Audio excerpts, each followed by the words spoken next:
Queridas irmãs, queridos irmãos espíritas, nossos votos cordiais de muita paz.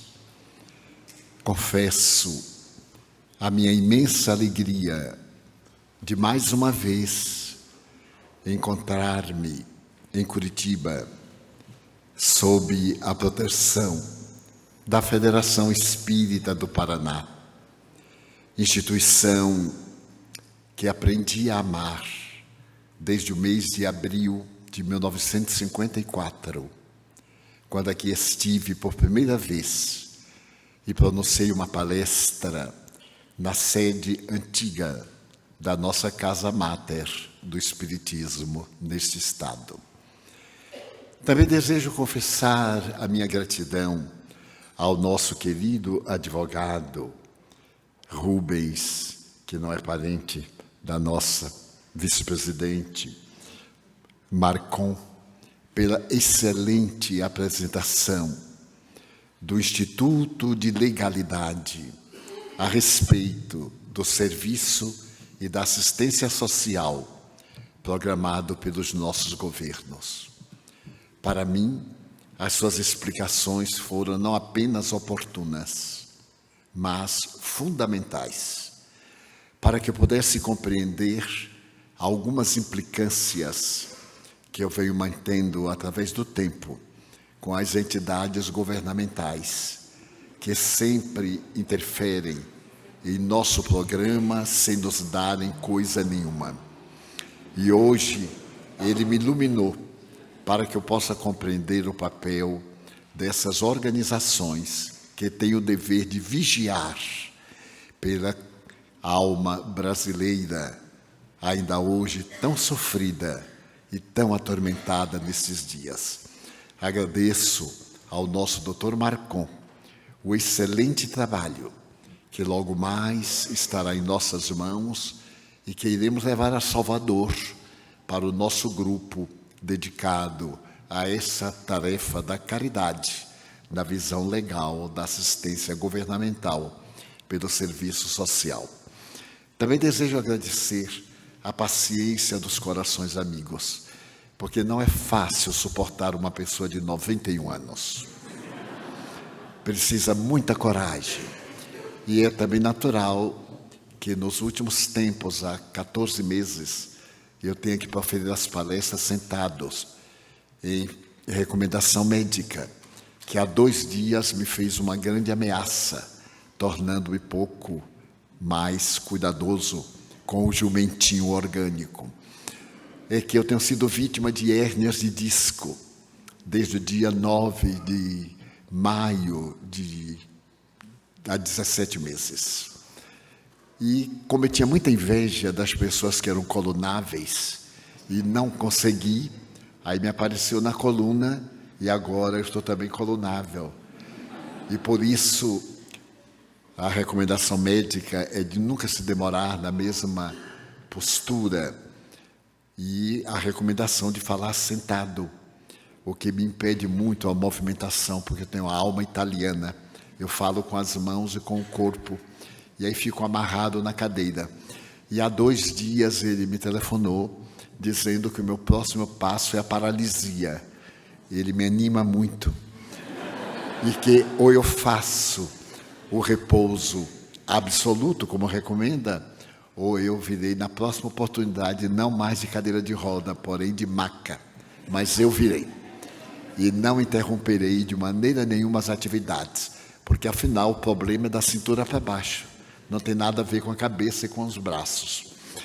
Mas agradeço então a tolerância, e hoje no nosso encontro eu pretendo falar de coração a coração, sem qualquer nota de discurso, tentar trazer a experiência de 70 anos, quando pela primeira vez me adentrei pelos pântanos de Salvador para poder visitar aquela parte da cidade onde se encontram a pobreza moral, principalmente, e aquilo que deflui da pobreza moral, a econômica, a social e as dificuldades de comportamento das criaturas humanas.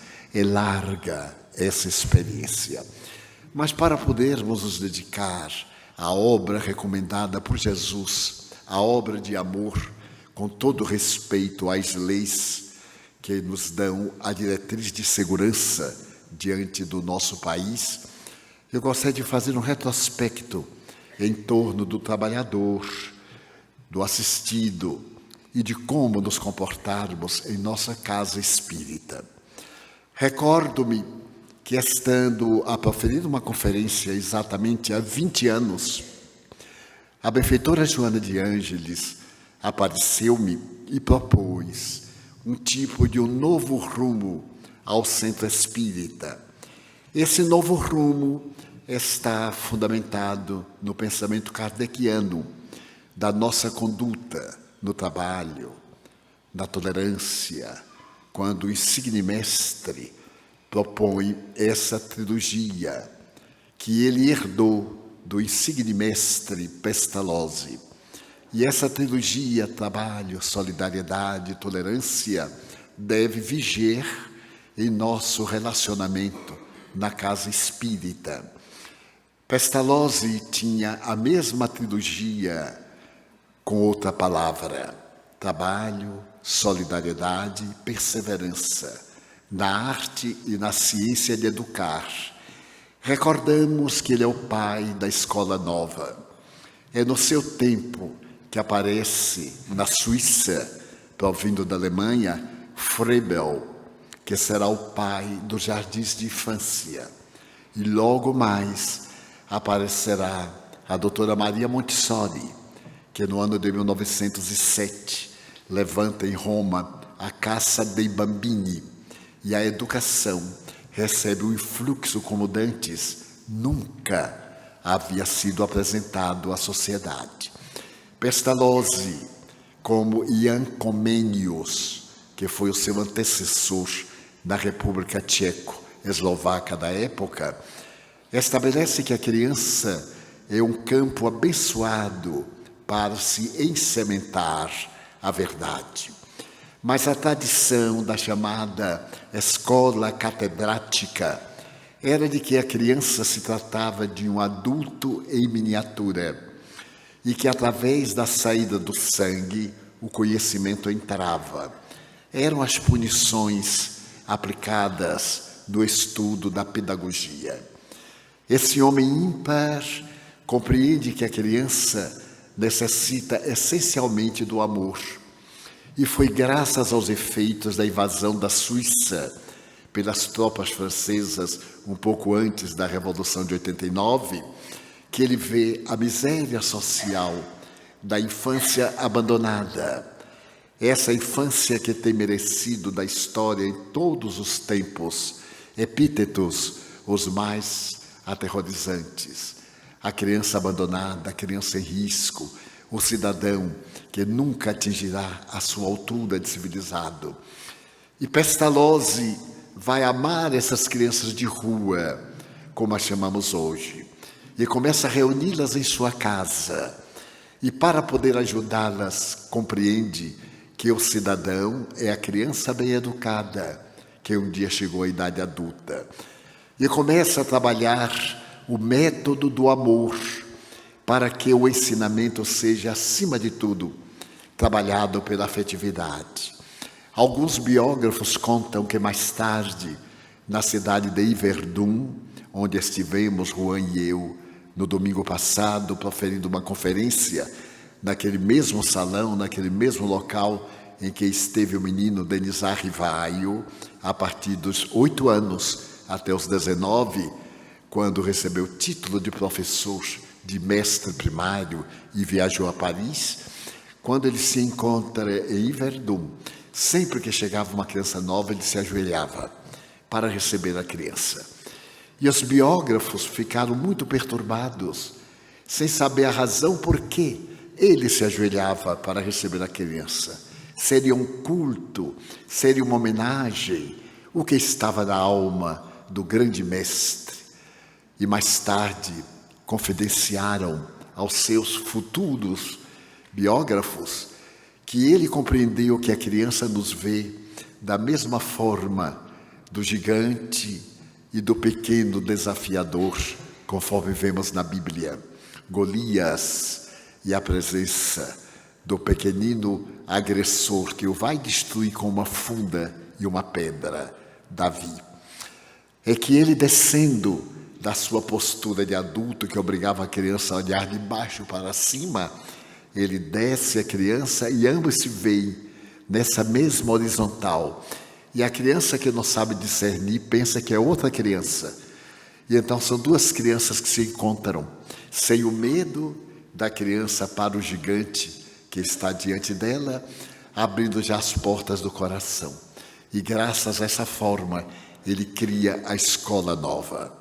A melhor maneira de educar é amar.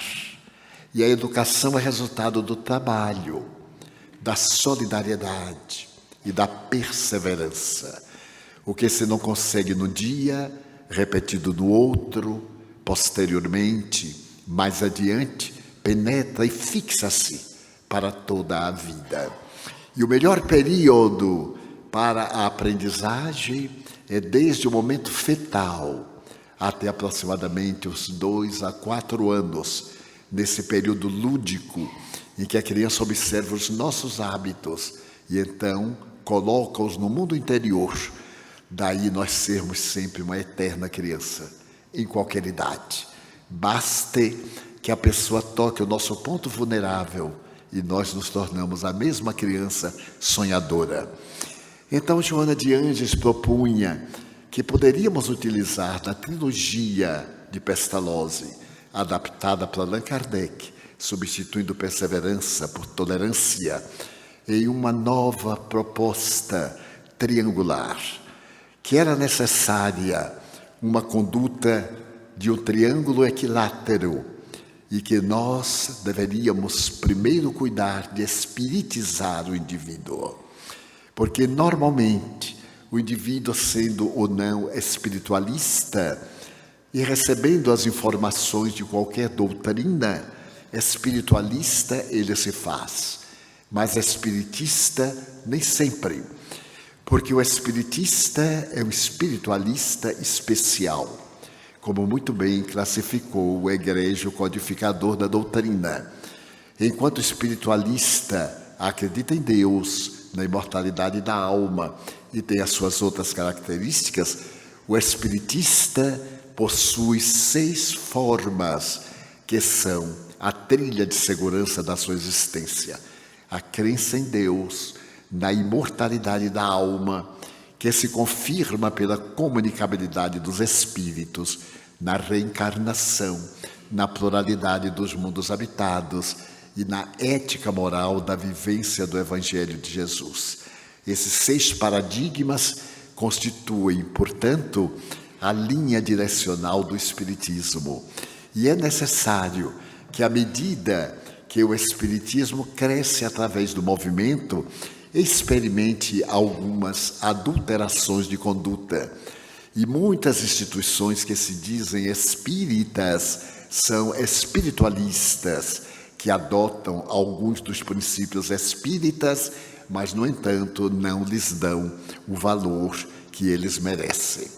Espiritizar o indivíduo é fazer que ele compreenda aqueles 6 itens fundamentais, que ele modifique a sua vida para melhor.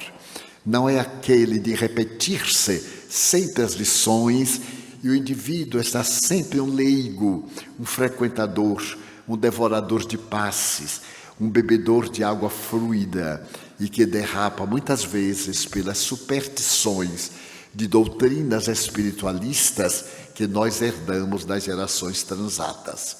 Espiritizar é fazer com que a doutrina, conforme Nola ofereceu a Allan Kardec, penetre-nos de tal forma que nós resistamos aos grandes desafios existenciais, sem perdermos a nossa ética, a nossa elegância, a nossa certeza que nos leva a tolerar todos, como muito bem aqui foi dito na questão do Estado em relação às crenças.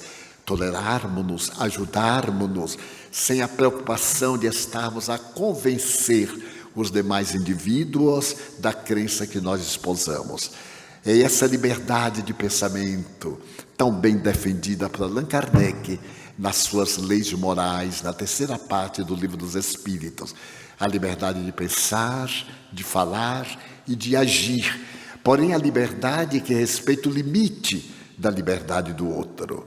Porque nós, invariavelmente vitimados pelo ego, consideramos que temos a liberdade e a castramos no outro. Olvidamos que o limite da nossa liberdade é o direito do outro e que aí a nossa liberdade cessa por um momento para nós entrarmos no respeito ao direito de outro pensar, falar e agir, mesmo que não concordemos, procurando manter a fraternidade entre nós. Na tarefa de socorrer o nosso próximo, o espiritista tem o dever de colocar a caridade em ação. Assistência e serviços sociais não são atividades caridosas, são atividades da cultura, elas são ciências de comportamento para tornarem a sociedade melhor, mais feliz e com recursos que a capacitem para uma existência digna. Trabalhar em prol da cidadania, como asseveravam os gregos na época de Péricles, que é considerado um dos pais da democracia universal.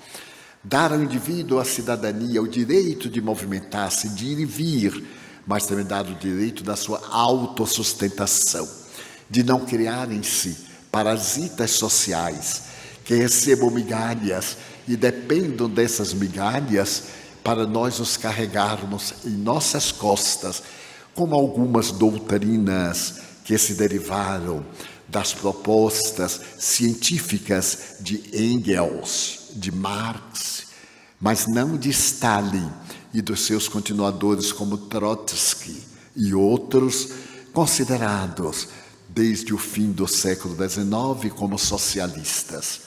O próprio socialismo, que é uma doutrina filosófica de bases econômicas, objetivando a igualdade social, porém a igualdade social através de um equilíbrio econômico, no qual o Estado é o grande mestre, é o grande chefe, e as criaturas têm o mesmo nível de equilíbrio. É uma bela doutrina que deu margem ao nascimento do socialismo cristão em épocas do passado. Tudo é de todos.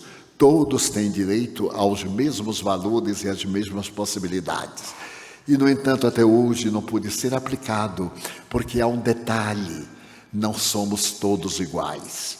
E é aí que entra a ciência espírita para mostrar a nossa evolução antropossociopsicológica. E o espírita deve considerar que na aparência física, biotípica, orgânica, temos as mesmas características, mas na questão ético-moral variamos muito, porque somos alguns espíritos jovens, iniciando a jornada da transformação do instinto em emoção, da emoção em intuição e da intuição em vinculação com o pensamento divino. Trata dessa questão muito bem o grande psiquiatra espanhol, cubano, Mirey Lopes, quando fala da evolução do pensamento. O pensamento cósmico é a grande etapa final na qual todos nós nos reunimos. A este pensamento cósmico, Jung irá denominar como a individuação. Esse estado luminoso. A palavra luminoso, como lembramos, provém de numen, verbete latino que significa luz, e cujo protótipo é Jesus. Eu sou a luz do mundo, e aquele que vem ter comigo não anda na escuridão.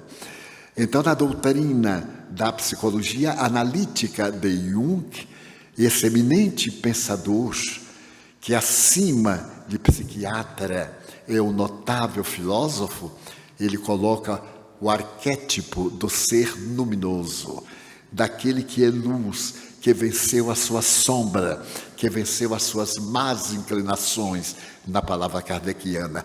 Nossa herança animal.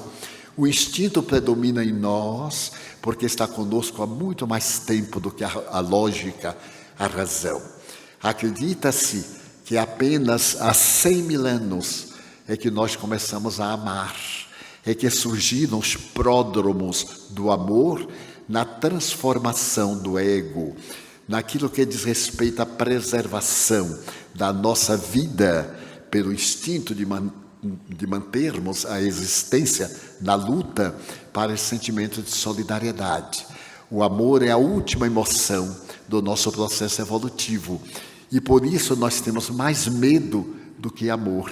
Nós temos mais ira do que amor, porque a primeira manifestação da evolução, quando vai para a fase emocional, é o medo, depois é a ira, e naturalmente com o elenco de outras manifestações, até o instante do amor, como nós vemos na internet, o chimpanzé beijando o filhinho, é a futura mãe acariciando o filho que vem do ventre, para que seja colocado sobre ela, a fim de continuar recebendo os hormônios da felicidade, da plenitude. Então, o nosso amor ainda está em fase transitória entre o meu ser amado e o nosso irmão de solidariedade. Daí a necessidade de nos espiritizarmos é fundamental para podermos melhor ajudar o nosso próximo, para compreender que o nosso trabalho junto a Ele não é um trabalho de elevarmos as nossas qualidades e sermos o seu protetor. Certo dia, uma senhora me disse numa casa espírita: ai, Divaldo, estou tão cansada, não aguento mais a sofrer a ingratidão dessa gente. Nós fazemos o bem e eles não reconhecem. Eu me sinto tão cansada. E eu lhe disse: então deixe, minha filha, vá descansar, porque o bem não pode fazer mal. Você está fazendo o bem que está lhe prejudicando, não é o bem que está correto, é a forma que está fazendo o bem.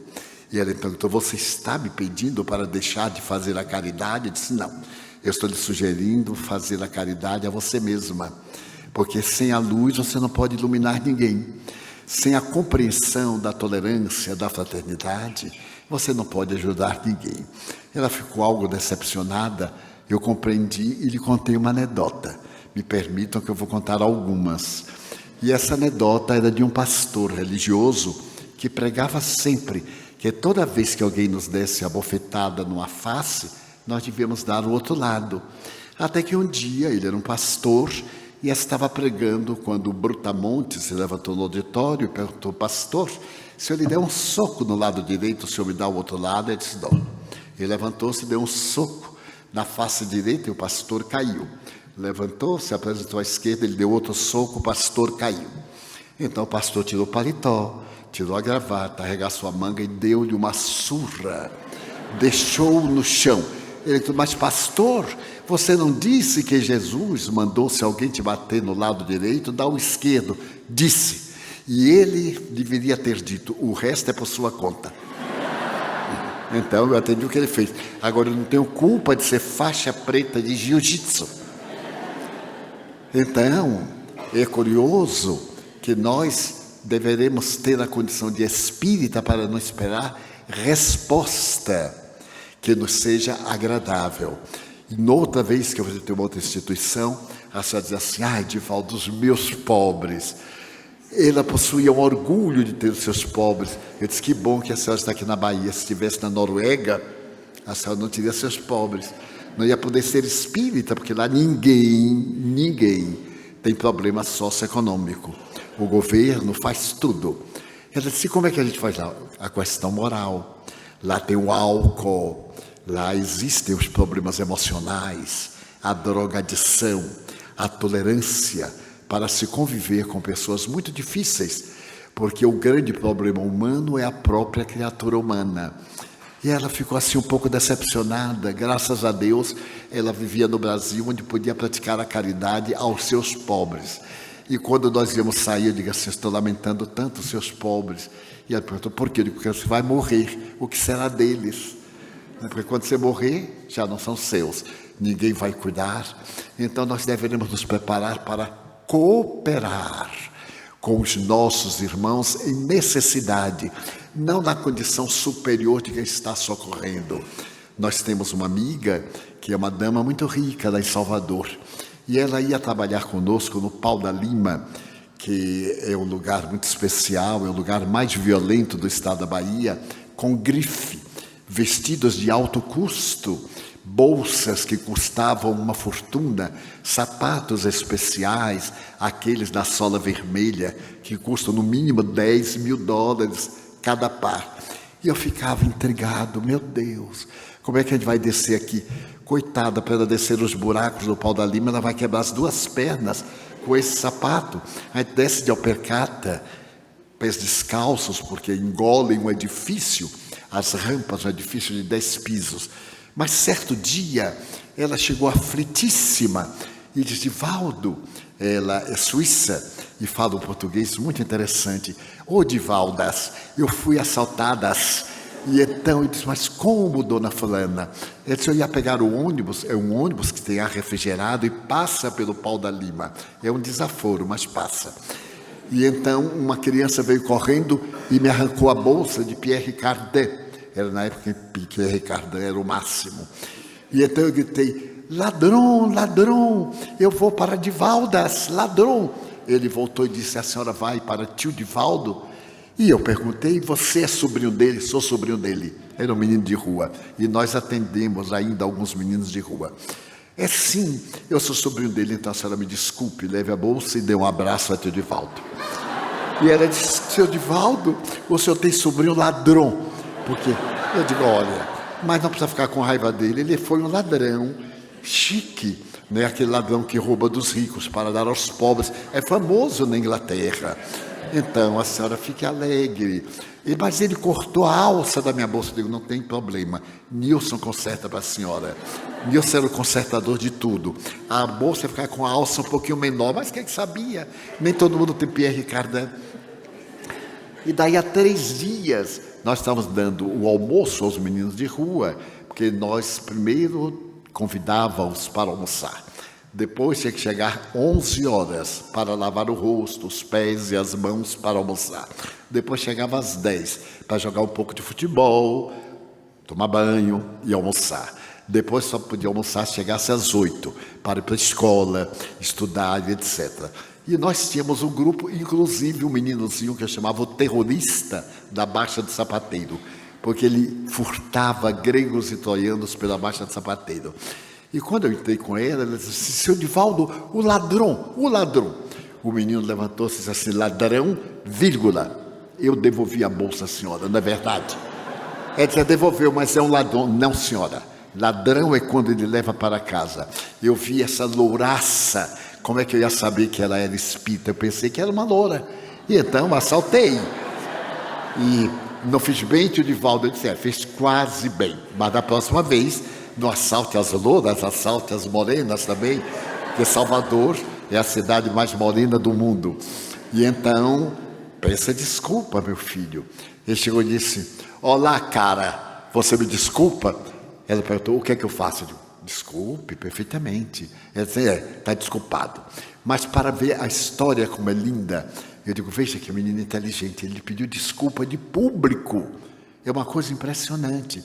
A senhora bem que podia dar uma ajuda a ele. A senhora podia se tornar a madrinha espiritual dele. E a história é longa.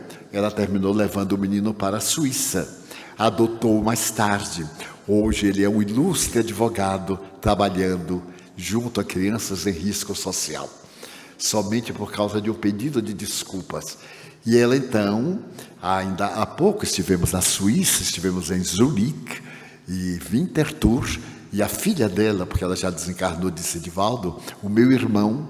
Eu disse: mas qual irmão? Era o menino. Está agora fazendo pós-graduação aqui na Sorbonne, em Paris. Eu digo: meu Deus, na outra encarnação eu veio ladrão de rua para ver se Deus me dá uma ajuda. Eu nunca vi uma estrela dessa. Olha aí a questão de quem se envolve com o atendimento.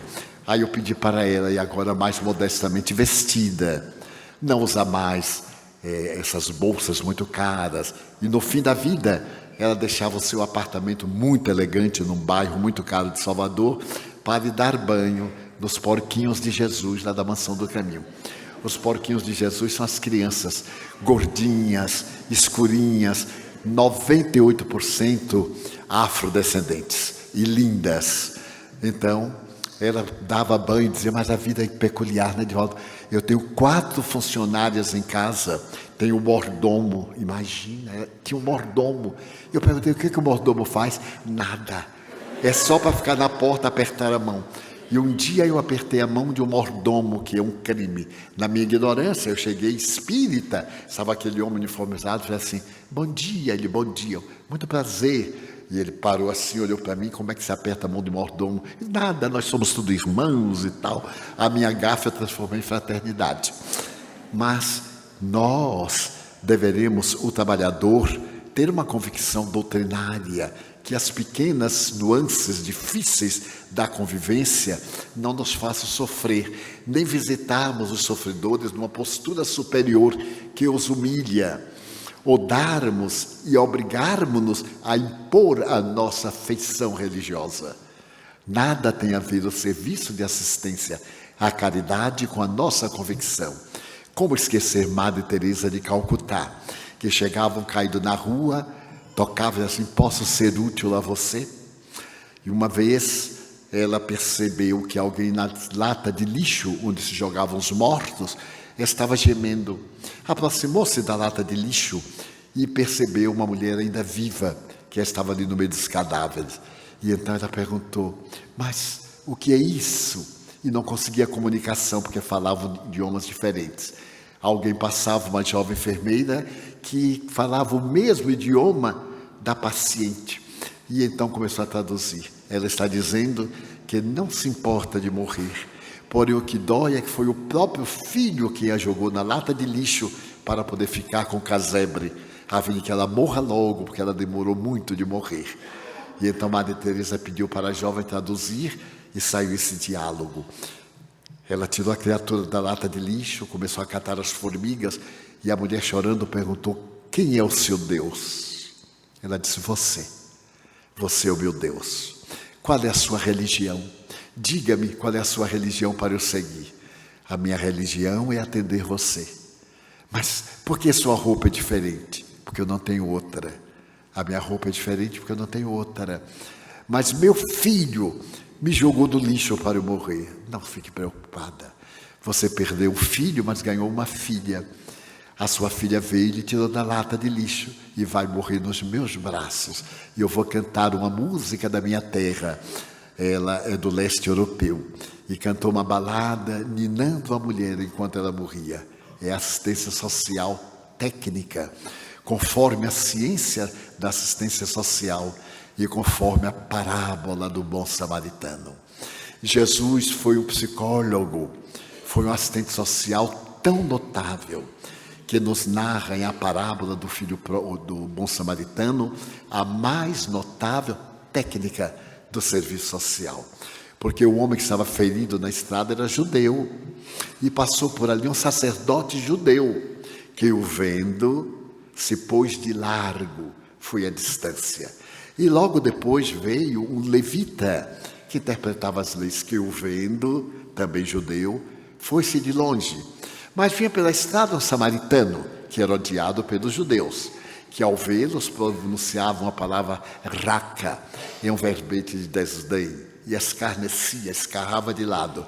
E vendo aquele homem caído, acercou-se-lhe, não lhe perguntou nada, e começou a atender-lhe as feridas. Percebeu que aquele homem tinha sido assaltado por bandidos, tirou do seu próprio unguento e foi minorando as chagas que estavam abertas. Deu-lhe de beber um tônico vigoroso, o vinho, como era de hábito, colocou no seu animal e levou-o até uma hospedaria. E ao entregá-lo ao hospedeiro, disse, cuida dele. Não lhe perguntou o nome. Não procurou saber a razão porque ele estava caído na estrada. Não interessava. Interessava o indivíduo. Cuida dele. E se ele gastar mais do que aquilo que te estou pagando, quando eu voltar, eu te reembolsarei. é de uma beleza incomum, porque muitas vezes vamos fazer o serviço do bem e pomos o outro em confissão, humilhando, obrigando a narrar a sua desdita, fazendo perguntas inapropriadas. Diante dos miseráveis, como às vezes os chamamos, das pessoas em aflições, poucas perguntas. Porque no íntimo nós sabemos que a dor, seja como for que se apresente, é um sofrimento inenarrável. E a dor maior não é a da aparência, é a dor do ser em si mesmo, a dor de natureza moral. Vemos em nossa caravana de assistência aos mais sofridos, senhoras de muita idade, que cuidam agora da família, dos netos que as filhas procriam e largam e vão para a aventura, que não aguentam carregar para casa a cesta básica, trabalho que nós colocamos os jovens da nossa mocidade para fazer. É uma maneira de estimular o jovem, ao invés de estarmos trazendo para eles noções de doutrinas, fazemos também noções de vivência espírita. E ao jovem se tem que dar trabalho para que queime energias. Ele vai com a idosa, vai à casa, vai fazer sopa, vai dar a sopa à velhinha, acompanha, se torna padrinho temporário daquela família. É ele que vai veicular as notícias das dificuldades, para não obrigar a pessoa a humilhar-se, a pedir, como se diz na língua vulgar, a rebaixar-se e a ficar na dependência de um protetor. Então, muitas vezes, mas eu descer, o Espírito Joana diante diz assim: meu filho, é muito difícil subir ao degrau em que se encontra o sofredor. Essa escada de ascensão em que nós temos que pular o nosso orgulho e galgar os degraus da verdadeira caridade, é um esforço muito grande. Nunca pense em descer, pense em subir e deixar para trás a sombra perturbadora. Então é necessário que o nosso trabalhador, conhecendo o Espiritismo, seja sempre uma pessoa de bom humor, que compreende a dor do outro. Porque na minha longa vida eu já vi coisas incríveis, eu já vi fortunas transformarem-se do dia para a noite numa miséria total. Um dia hospedei-me numa residência, num apartamento de uma residência, e notei que os metais eram muito brilhantes.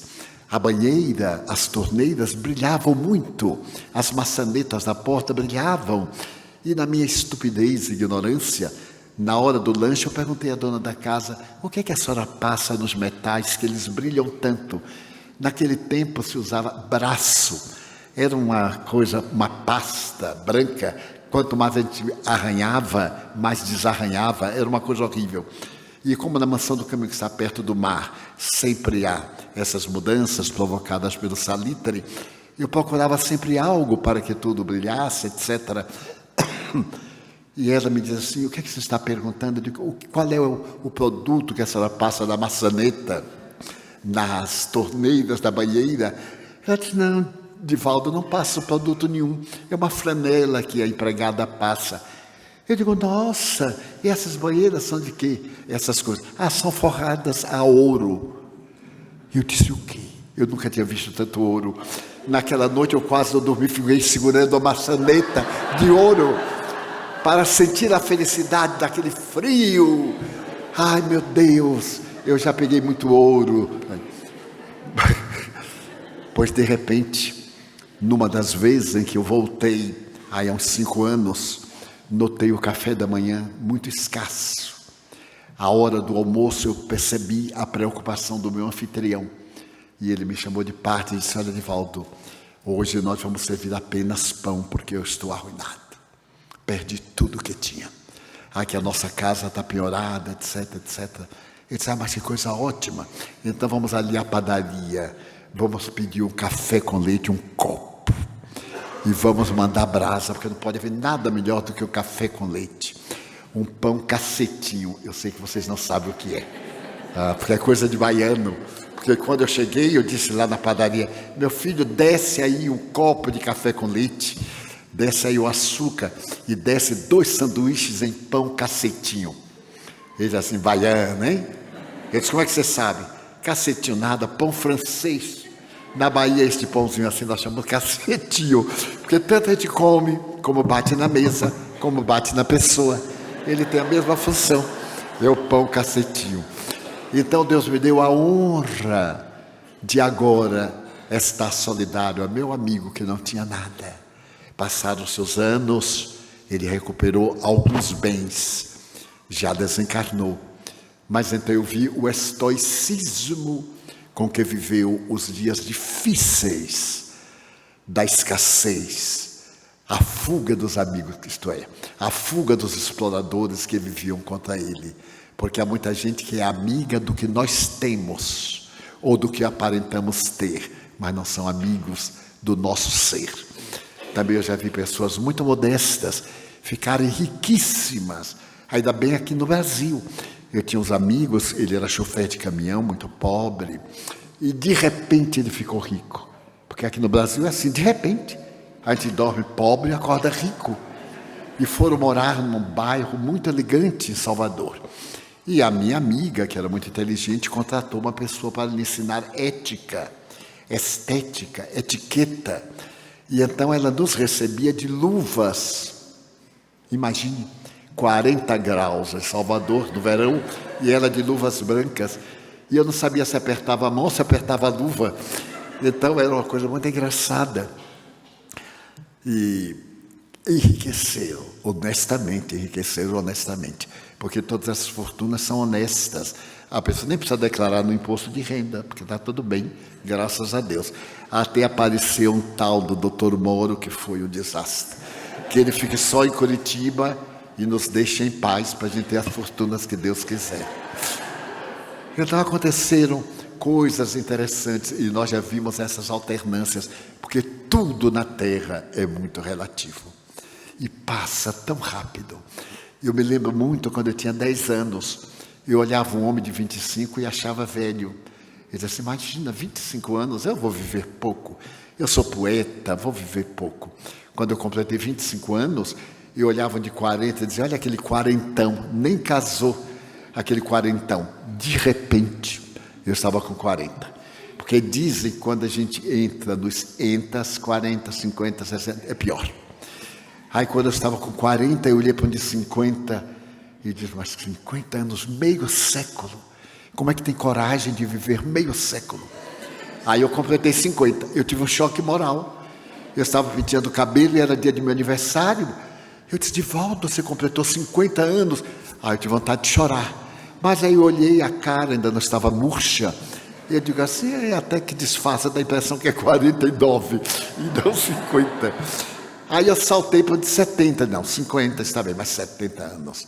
Arrastando o pé, aquela coisa, a melhor idade, não é? A gente vê aquelas pessoas da melhor idade, então vem aquela fila que dá vontade da gente chorar. Eu não quero ter melhor idade.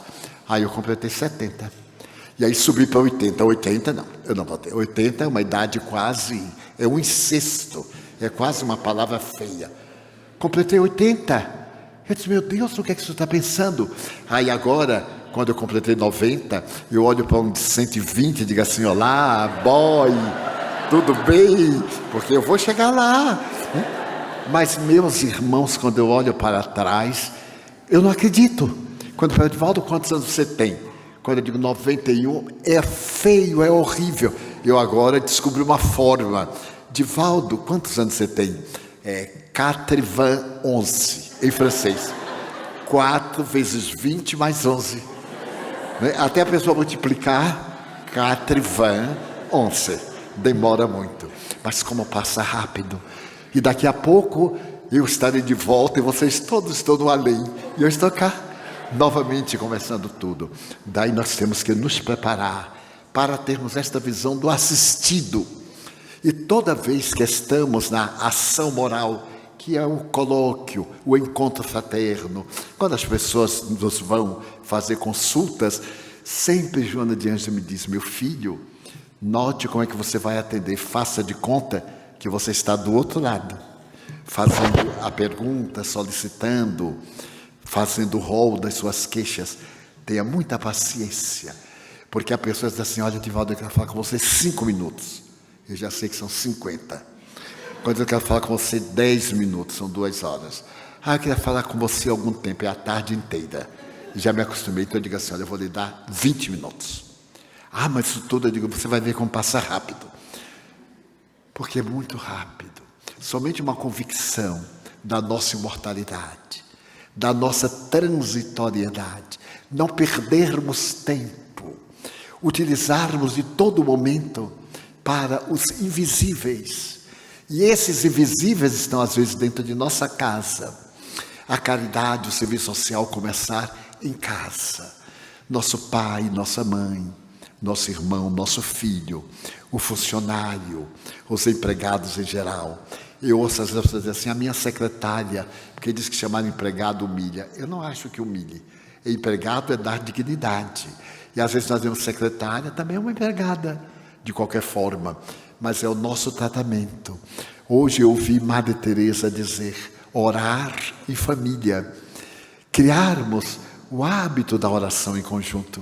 Porque quando nós conseguirmos reunir a família, nós conseguiremos unir as criaturas humanas.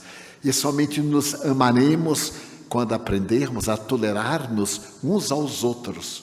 Os seus problemas, as suas imperfeições, as suas necessidades. Então aí nós vamos também melhorando. Então o trabalho junto ao assistido é entender a sua dor, entender o seu compromisso.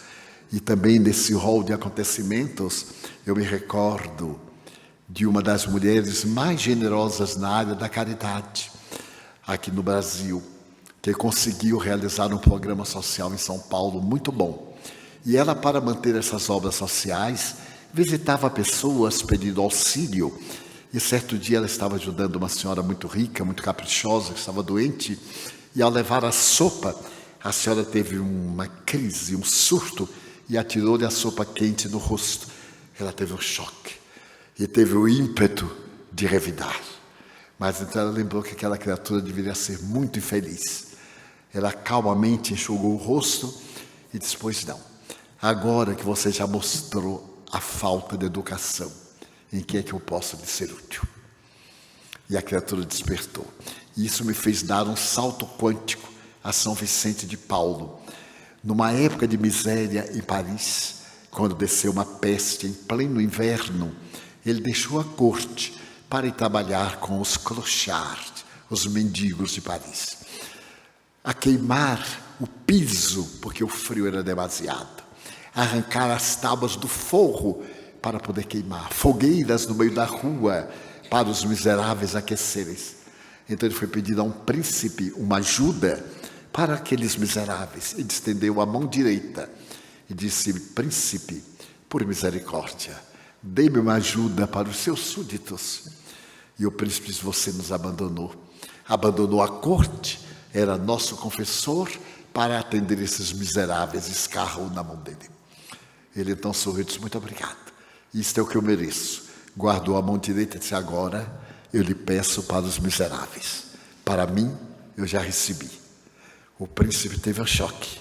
Pegou a bolsa de veludo com moedas de ouro e deu-lhe. E disse-lhe, meu benfeitor, ensina-me a ser tão humilde quanto tu és. E foi ajudá-lo na fundação dos Vicentinos. E ele atraiu uma viúva muito rica, que era sua devota, que se conversava, Luísa Marillac. Então surgiu a ordem das Luísas, graças ao amor. Então o nosso cuidado com o sofredor, com aquele que nos ajuda, é muito grande. E eu me lembro muito do apóstolo Paulo. Oh, meu Pai, ajuda-me para que a caridade não se esfrie no meu coração.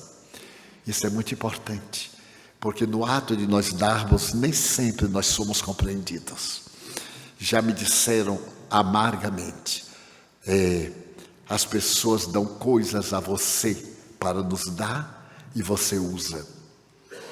Então eu também tive um choque, porque eu sempre tive o princípio ético da dignidade. Toda vez que se dá alguma coisa à maçã do caminho, eu exijo o nome e o endereço. E a pessoa recebe uma carta e o recibo correspondente. Era meu princípio ético.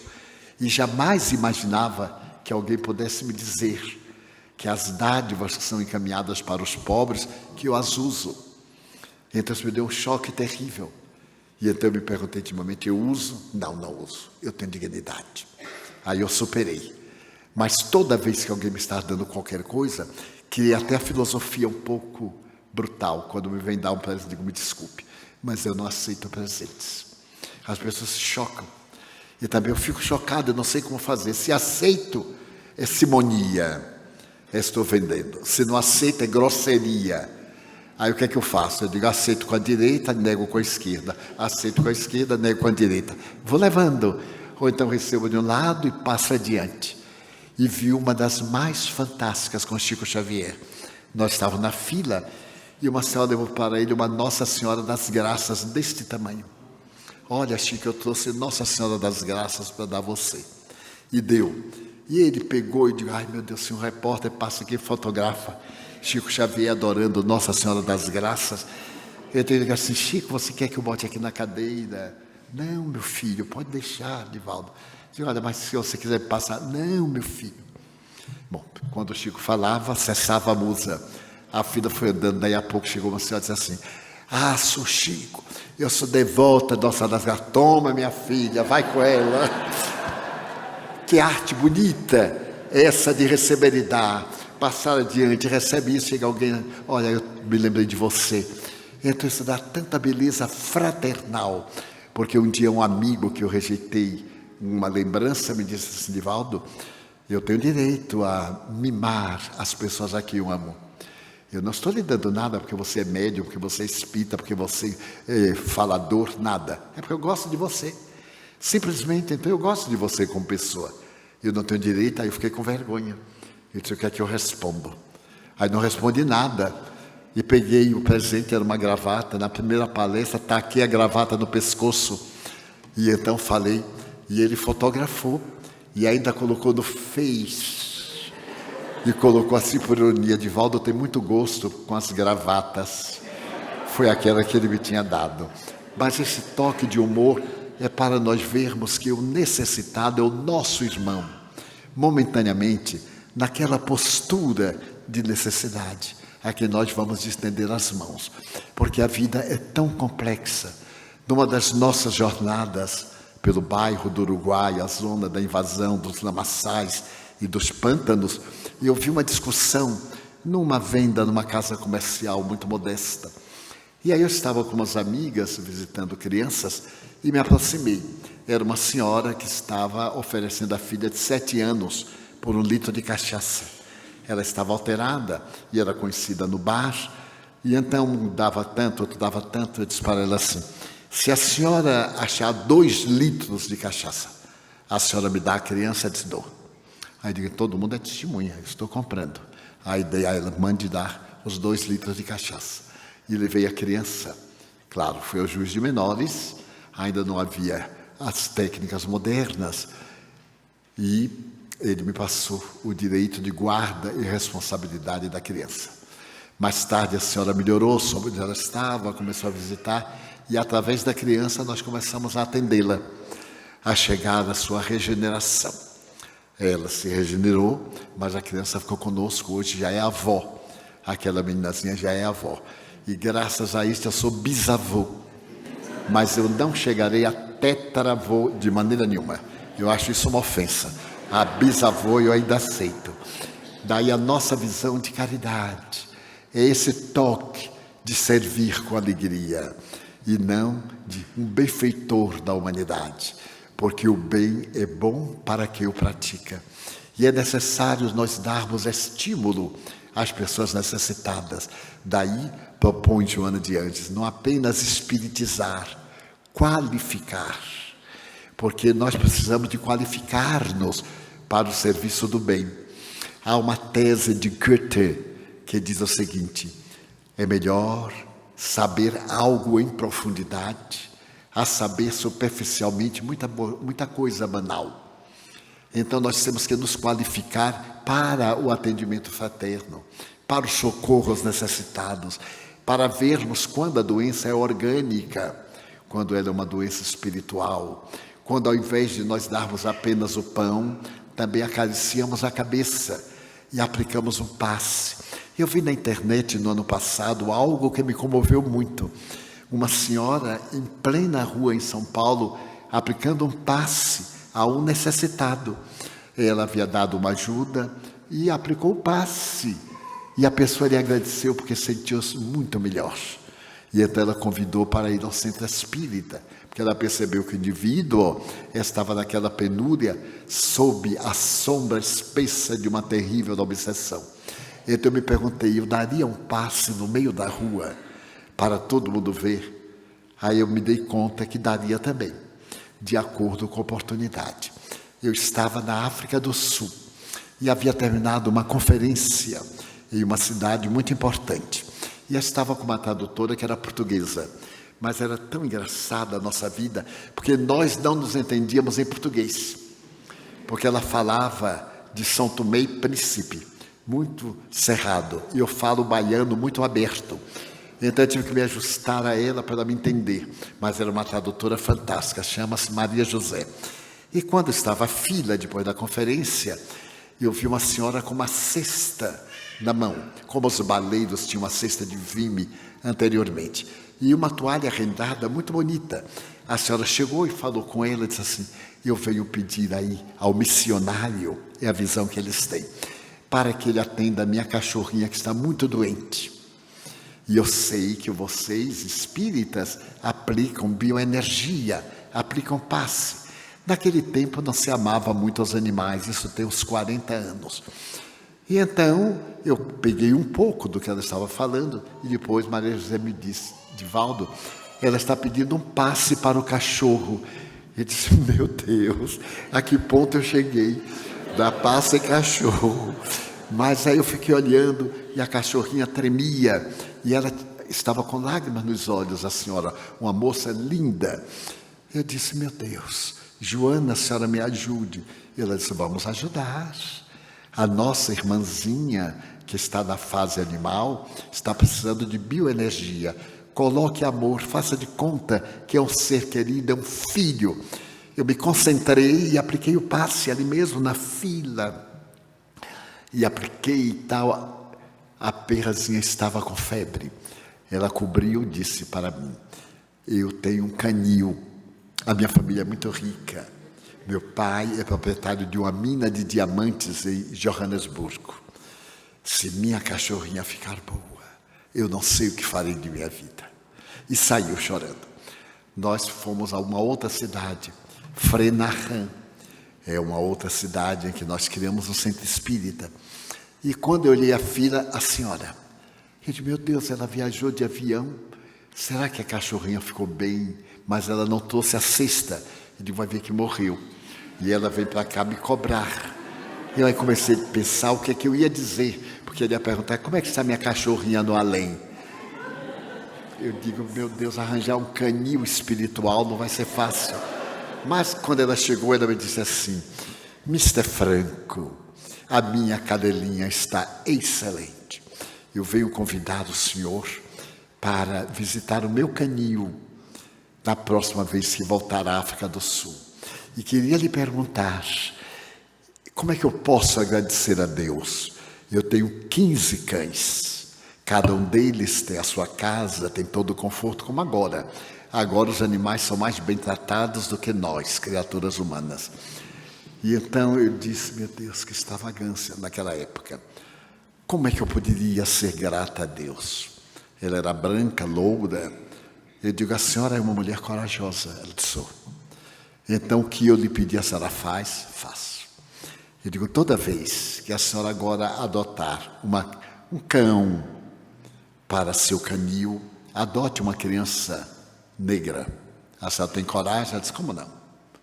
Eu tenho dinheiro, tenho posição social. E o senhor não vai se arrepender disto. E saiu. Ficamos mantendo correspondência convencional, aquelas cartas antigas. Eu tenho um filho que fala muito bem o inglês, então eu fazia, ele traduzia, eu mandava, depois eu comecei a mandar por conta própria. Ela não entendia, eu também não entendia, mas dava tudo certo. E voltei à África do Sul, eu voltei cada ano do século passado, antes de Mandela. E ela me levou para ver o seu canil. Naquele tempo eu estava com 20 cães.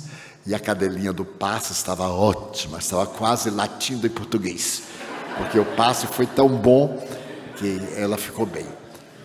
E então ela disse, agora eu gostaria que viesse ver a minha creche. Ela fez ao lado da sua mansão uma creche para crianças afrodescendentes, para africanas. Era proibido um negro passar na rua de brancos. E ela mantinha a creche para negros ao lado da sua casa. Quando veio a superação do apartheid, ela foi uma das pioneiras a gritar que o espiritismo, através de alguém que deu passe do seu cachorro, eu não sabia que era tão importante passe em cachorro, havia tornado a vida dela realmente melhor. E eu lhe perguntei um dia, porque cuidava de cães, e ela disse, eu sou muito rica, eu me casei, mas a pessoa não se casou comigo, se casou com os diamantes de meu pai. 6 meses depois pediu divórcio, levou uma grande fatia. Eu me casei depois, aos 25 anos, e se deu mesmo. Então eu vi que não era capaz de inspirar o amor. Eu disse, mas como não? É que você bateu nos indivíduos errados. Há muita gente de calças masculinas que são apenas machos, mas não são homens. Não tem a grandeza de amar a pessoa pelo que ela é. Ainda está em tempo. Ela estava assim com uns 48 anos, que é a idade ideal da mulher para casar. Está madura, sábia, é uma maravilha. Pega aí um velhote de 60 e se torna enfermeira dele. É uma coisa maravilhosa. Mas é uma esperança. Se alguém aqui está nessa faixa de 40 e pouco, 50, dê um pulinho em Salvador que eu resolvo. Eu vou dar uns velhotinhos para tomar conta. É caridade também. Né? E aí eu entro na partilha dos bens, porque tudo tem a sua coisa. Eu estava em Miami no ano passado, quando chegou uma jovem e disse assim, Divaldo, você ainda não casou? Eu digo, minha filha, quem é que vai me querer? Ela disse, não diga, a minha tia está louca para se casar. Eu digo, muito bem, quantos anos tem sua tia? Ah, é difícil, não é? Quando uma mulher diz que é difícil calcular a idade da outra, ela é do tempo dos dinossauros. Eu disse, não, mas ela está aqui, você quer conhecê-la? Eu disse, como é a conduta moral dela, né? Porque depende da conduta moral. Casar hoje, a velhota morre de noite, amanhã eu estou rico. Já imaginou? Aí é que é ser caridade. A começar primeiro por minha caridade. Ele disse, você vai gostar tanto de titia. Mas me falando em inglês, eu achei lindo titia em inglês. Aí ela foi buscar a tia. Eu estava no atrio, ali na tribuna, quando ela veio com titia, mas que gracinha. Nesse tempo eu era saudável, titia já puxava da perna. Usava bengala. Veja que era um profetismo. O joelho um pouco atrapalhado, né? Porque joelho nas mulheres depois de 50... é a primeira característica que ela tem mais de 50. Se a mulher disser que tem 30 e tem o joelho inflamado, pode pular para 50. Depois eu explico por quê. E aí veio, quando eu olhei para a titia, meus irmãos, também não havia caridade, Deus não ia pedir isso. Ela usava batom, mas não tinha mais lábios. Era aquilo desenhado aqui assim. Murcho, tão engraçado. Eu disse, aí ela disse assim, olha titia, esse Edivaldo, ele também é solteiro. Ela disse, ele está querendo casar? Eu disse, não senhora.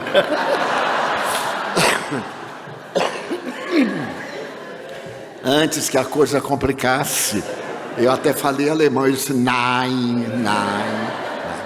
Ficamos excelentes amigos, casamento fraternal. E a velhota não morre. Estava esperando para março. Eu, hein? Caridade que Deus vai fazendo. Então, qualificar-nos para entendermos o drama. Atrás da miséria de qualquer natureza tem a miséria moral. E nós temos que ir à raiz. Não é apenas dar a Bolsa Família, dar o farnel semanal, é dar também luz para arrancar daquela miséria. Os bons espíritos, como está muito bem desenhado naquela linda página do Evangelho segundo o Espiritismo. Quem é aquela dama que percorre os bairros pobres. O seu carro parece um lugar onde estão armazenados alimentos. Ela sai de porta em porta distribuindo víveres e leva com ela a sua filha. É uma página linda de Cáritas, aquela Marte do cristianismo, que é um dos espíritos mais dóceis que eu já psicografei da minha vida. Ela enriquece o coração da gente de ternura e nos faz até rastejar, se for possível, em nome do amor. Então nós necessitamos de qualificar-nos para a prática do bem. Não é só dizer, é uma pessoa de boa vontade. A boa vontade ajuda, mas não basta. É necessário ter bom conhecimento, qualificar-se para bem servir. E a terceira fase é humanizar, espiritizar, qualificar, humanizar, tornarmos-nos mais humanos, não sermos tanto animais da escala evolutiva na fase primária, sermos aqueles seres que já atingimos um período de maior significado em nossa vida, para então compreendermos a dor do nosso próximo e colaborarmos profundamente com eles. Daí a caridade muito mais significativa na visão do samaritano, que vai ajudar aquele pobre, é essa visão espírita. Nós hoje ouvimos a parte legal, aquela da estrutura perante as leis. Agora nós precisamos da parte emocional, da nossa parte íntima. Vou lhes contar uma outra experiência. No passado próximo, nós atendíamos as pessoas depois das palestras e ficávamos até a madrugada, porque era muita gente. Hoje, com o sistema de atendimento fraterno que foi criado, porque evolui a interpretação do pensamento espírita, eu somente atendo os casos mais graves, obsessões, dramas mais profundos, enquanto os demais amigos atendem aqueles mais técnicos que merecem uma assistência social. Mas antes eu ficava atendendo até de madrugada, e eram 2h da manhã, quando chegou uma senhora e me disse algo surpreendente. Irmão Divaldo, eu venho aqui lhe pedir uma caridade, porque eu encontrei uma pessoa de bom coração.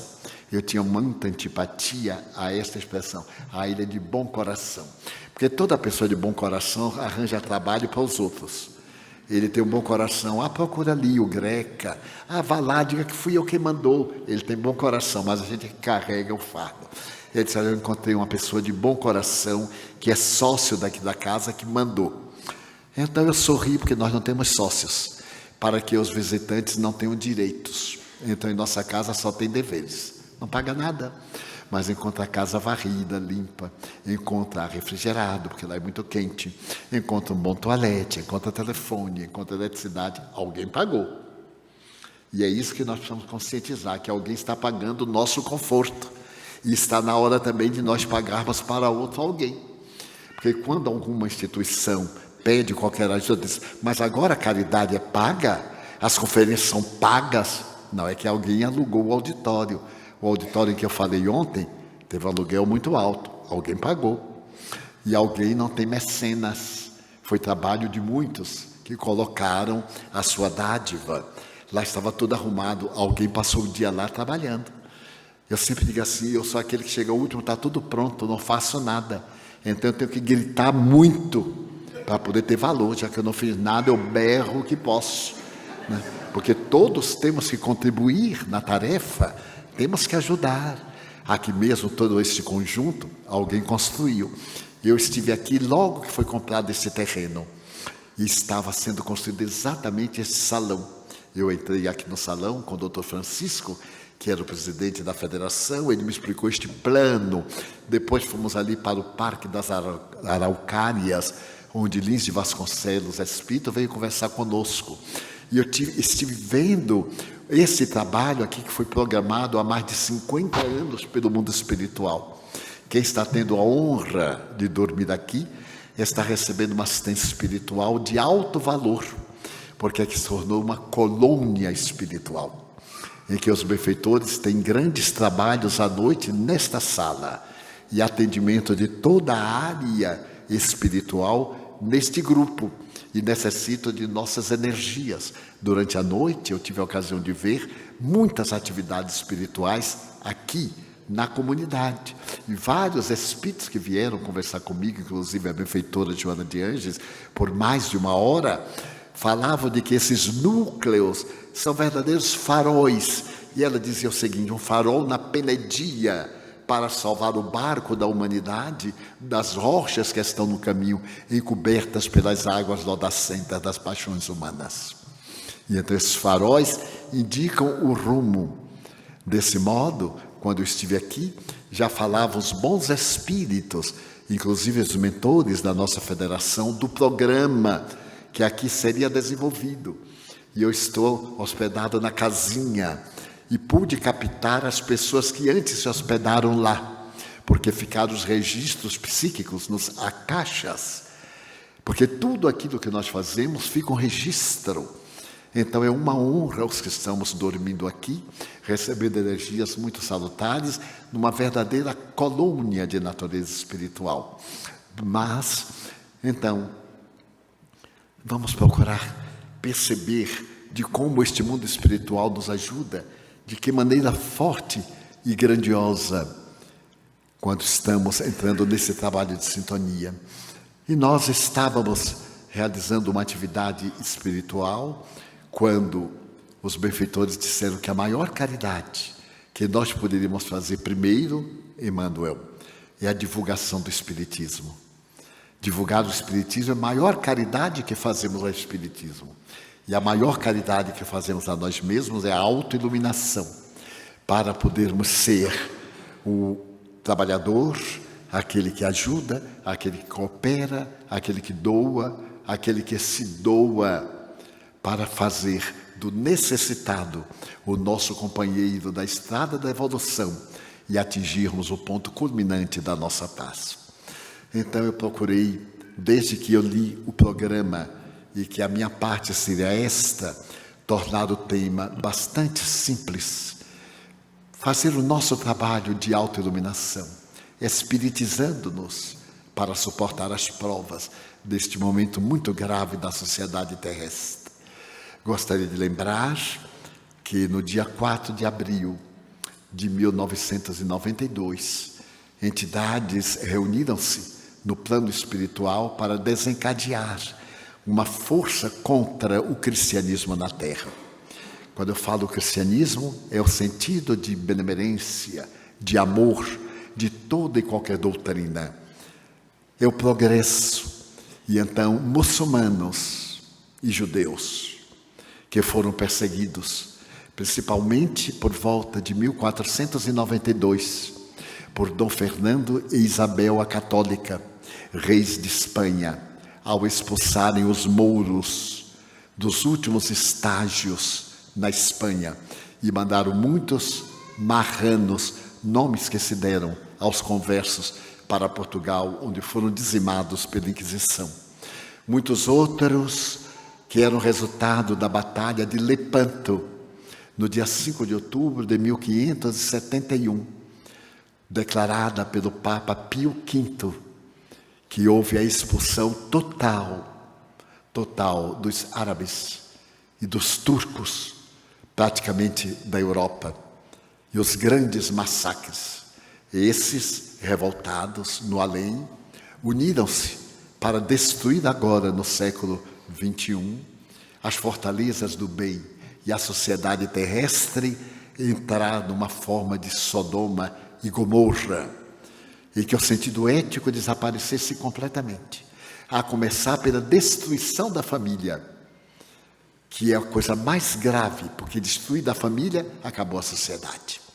E há planos de toda a natureza para a desintegração da família. Quem é pai está aqui me ouvindo. Quem é professor, diante do bullying, que me está ouvindo, constata, e nós constatamos na imprensa, o horror, a decadência moral, o desrespeito, a ausência de sentido, a loucura que ataca os jovens, que ataca os indivíduos médios da meia-idade, ataca os idosos, lamentando não terem força para fruir as facilidades da degradação humana. É resultado de um pacto firmado por entidades poderosas dos umbrais, que antes de reencarnarem para a evolução, iriam dificultar esse momento de mudança de mundo de provas para mundo de regeneração. E recrudesceram os ataques, principalmente no século XXI. Primeiro, as instituições espíritas. Qualquer uma pessoa que conheça a história do movimento espírita, faça uma análise de como as nossas instituições, algumas, padeceram perseguições as mais terríveis, dificuldades, dissensões, inimizades, lutas ferrenhas. Como os médiuns temos sido agredidos de uma forma cruel, porque se é médium 24 horas, e não apenas na hora da reunião mediúnica. Como nossas mentes têm sido invadidas pelas forças degenerativas do mundo espiritual inferior. E depois a sociedade como um todo.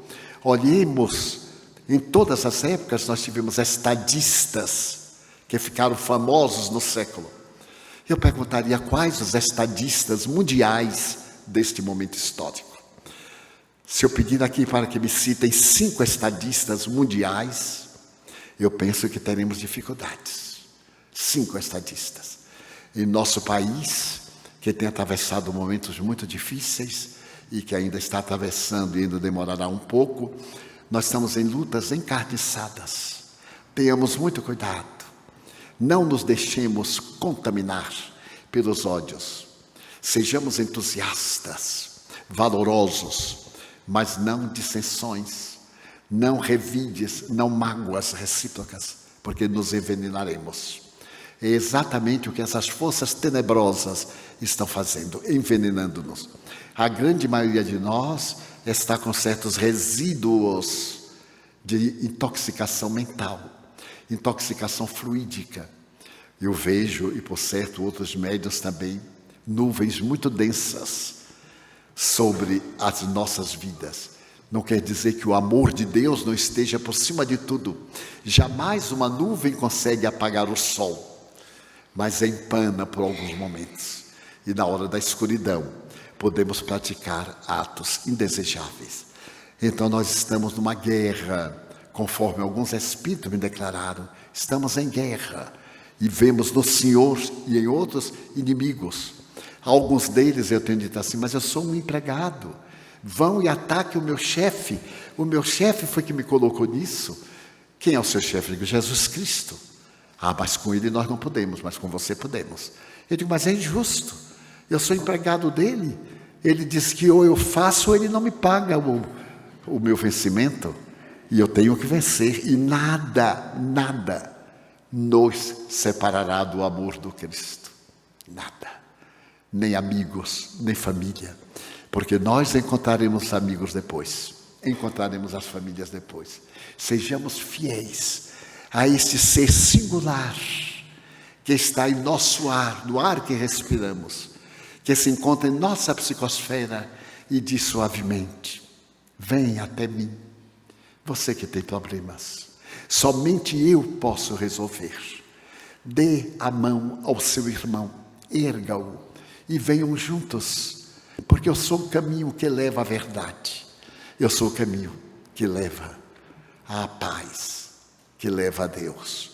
Então é necessário que nós nos revistamos de muito espírito, de espiritização, para entender que estamos em luta com o mundo espiritual, diz Allan Kardec.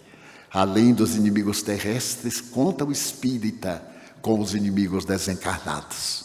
Mas Kardec também fala que quando ele chegou ao auge dos sofrimentos, ele lembrou-se do que o Espírito de verdade lhe disse, que a doutrina iria crescer e ele viria multiplicar-se aos milhões, e do alto para onde ele era levado pela oração, ele via o progresso da humanidade, também nós. Estamos por enquanto no vale, na luta, tentando subir a montanha da sublimação evangélica, mas ajudemos, modifiquemos as paisagens da terra, façamos visíveis as pessoas invisíveis. A caridade é a mais alta expressão do amor, é a flor de lótus no imenso Pantanal em que por enquanto transitamos na terra, traduzindo o pensamento dos nossos benfeitores, que estão aqui capitaneados pelo nosso Dr. Lins de Vasconcelos, mas também pelos benfeitores de muitas das casas aqui representadas, das URIs aqui presentes e particulares de nós próprios, este insuflar de energia para nos qualificarmos para a obra do amor é de muita importância, porque Jesus é o amor em progresso, sempre de braços abertos para nos receber. Rogo escusas por algum excesso de entusiasmo em algum momento ou por alguma palavra infelizmente mal colocada. E agradeço muito a felicidade de estar com os irmãos para juntos avançarmos na direção do mundo melhor. Muito obrigado.